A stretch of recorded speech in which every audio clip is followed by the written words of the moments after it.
嗨，大家好，我是小杨，不在身边的老李。今天给大家分享一个新的皮蛋豆腐的做法，毫无色相，毫无卖相，但是味道非常好吃。我经常这么做，大家一起来看一下吧。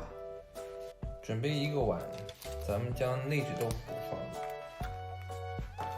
准备好2个皮蛋，将皮蛋切成丁。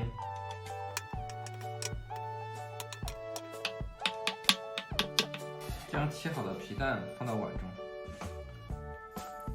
然后再向碗中倒入3勺生抽、1勺香醋、1小勺糖，然后再倒上几滴香油。咱们再用这个从国内带回来的捣蒜器，然后切点葱末，将葱段放进去，将切好的葱末也倒到碗中。喜欢吃姜的朋友可以往里面再放点姜末。到这里可能有人会有疑问，你做的皮蛋豆腐有什么不一样？这不色相还可以吗？因为还没有进行最后一步，摧毁这个色相。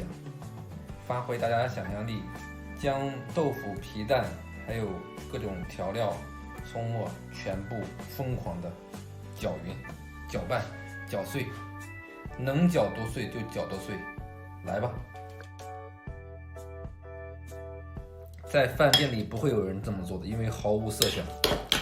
但是在家里边这么做真的非常好吃。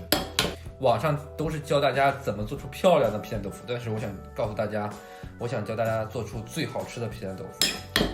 喜欢吃姜的朋友放点姜末，喜欢吃辣椒的朋友放点小米辣，都可以。然后尽情的搅拌吧。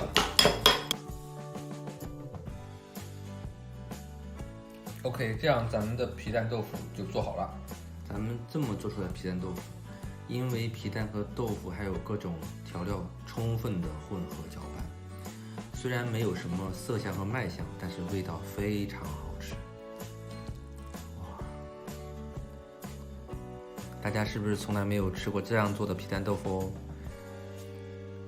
大家赶快试一下吧。喜欢我分享的这一道不一样的皮蛋豆腐的朋友，记得关注、点击订阅哦。再来一口吧，味道棒极了。拜拜，咱们下次再见。